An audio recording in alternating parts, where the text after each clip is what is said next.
A lot of people are uncomfortable with silence. A lot of people are uncomfortable with the stillness of the mind. And a lot of the times, this is what causes people's anxiety or depression or anything of that sort. And so, you being somebody that is comfortable with this kind of stuff, you being somebody that is comfortable in the silence, and you giving them that unforgiving silence, that ability to be still with your mind and yourself as a whole, because you have yourself. They may have more than you, but at least you have yourself, right? Your unforgiving stillness of mind and silence is going to be what disturbs them the most. And this goes for an array of different kinds of relationships, not just with other genders or whatever, but within businesses, within the community, etc. A lot of people are uncomfortable with silence. A lot of people are uncomfortable with you knowing exactly what you're about and who you are. And a lot of people are uncomfortable with you being comfortable with silence. And so you being somebody that is understanding that the rules of this world, not of the heavenliness from above, but the rules of this world were never really fair to begin with. You understand that you can start to move a little bit differently. You don't have to move the same way that these other people are moving. Why? Well, because you understand the game at a deeper level. You understand that life in of itself is very much a game to play, whether you want to or not. And so you really set them on edge, and you really start, you'll see people's true colors come out when you give them silence. And this is not a manipulation kind of a thing, because some people do intentionally use the silent treatment as a form of manipulation. But you're not trying to manipulate anybody. You've just understood that you've been disrespected. You understood that we're not friends anymore. And we're not going to act like it. You know, I saw somebody at the gym earlier today, and I haven't seen this guy for months and months and months. And we attempted to do business together about, February or March of this year. And it turned out that he was kind of a grifter, and he was just trying to sell a dream just so that he can work with me. And I just was like, I kind of sniffed this stuff out. I'm not really about it. But he persisted because I'm a follower of Christ.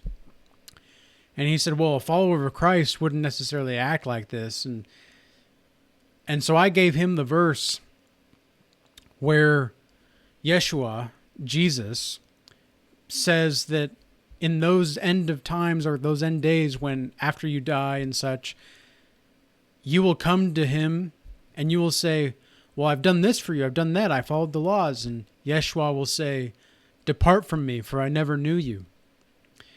Well, I saw this guy today, and I made it very clear to depart from me because I never knew him. You see, you have to sever ties, all ties, with people that are just trying to take stuff from you, that are thieves, that are trying to steal your energy vampires. This guy was an energy vampire posing as a lion. And when I called him out on it, he didn't like it. So what do I do now? I gave him the cold death stare. And when he went to, shake my hand and do a fist bump today, I just raised my eyebrow and I said, no. Now, some people around me and around us at that time probably thought that I was probably a big a-hole. But they don't know what's happened before that. They don't know what happened before. And so I'm somebody that I'm either building with you or I'm not. And if we're not building something together, then I don't even want to be around. Like, why would I go out of my way to talk to you? And especially if you've tried to just ride off of my momentum. Like, Why would I try to go out of my way to make sure that you feel like you're in a safe place? No, you're my enemy, bro. You're not even my bro. You're not a brother in Christ. I rebuke you in the name of Jesus. I rebuke you in the name of Yeshua. You are not who you say you are. And remember, ladies and gentlemen, that no is a complete sentence. Just no. You don't have to explain yourself to these people, okay? When you realize that you don't have to explain yourself to anybody, because not only does the world not owe you anything, you don't owe anybody else anything either. You don't owe anybody else because you've already been through the ringer.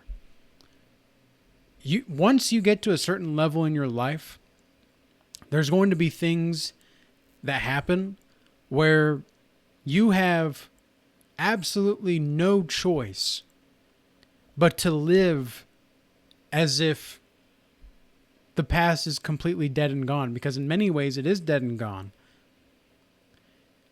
And these people, there's another verse in the Bible where Yeshua says to let the dead bury their dead. He's talking not just physically, but spiritually. If people are spiritually dead, you've got to let those dead zombies and energy vampires bury, like they're already burying themselves. So you don't need to be a part of that. Let these people bury themselves, because the more that they try to attack you, the more that they act like they're all friendly with you, even though it's very clear that they're not. And then they pretend in front of other people because they want to gain the sympathy of other people. It's like, yeah, you keep doing that. We'll see who's really judged at the end of the line. Because make no mistake, Yahuwah is the judge. God is the judge.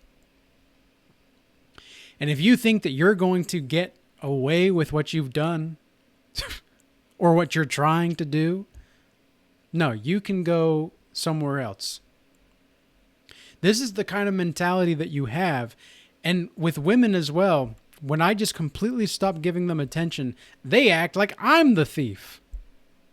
It's like, you are the one that's trying to steal my attention because you just need a dopamine hit, because you cannot handle not having men's eyes on you. The only thing that you truly value is male attention, and yet you sit here saying how men are useless. Those are the kinds of women that I give completely zero attention to. But the ones that I can actually be cooperative with, that are cooperative with me, they listen, they're actively present, they're actively listening. Those are the ones that, we get along just fine, and there's a great understanding. But with the women that act like that, I just silence. And they go crazy over it. See, when you're silent, and this goes for anything, right? This goes for anything, any kind of situation. When you're disrespected and you give them silence,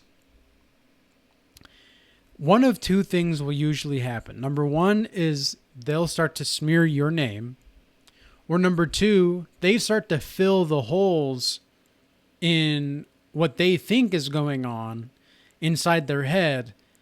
And when they cannot figure out what's actually happening and what's actually going on, well, then that's when their story gets all conglomerated, and they are filled with anxiety. They're filled with whatever it is. And you're just continuing to demonstrate to them that true power, true understanding of life comes when you understand that you don't have to people please anybody. You don't have to explain yourself to people. You don't have to be sorry when you're not really sorry, especially if you know that you're not doing anything wrong. Now, I'm not telling you to be just a complete a-hole, to be going out of your way to make it seem like you're this victim. No. That's not what we do here. What I'm telling you to be is the godlike savage that I know that you can be. You know that you can be this kind of person.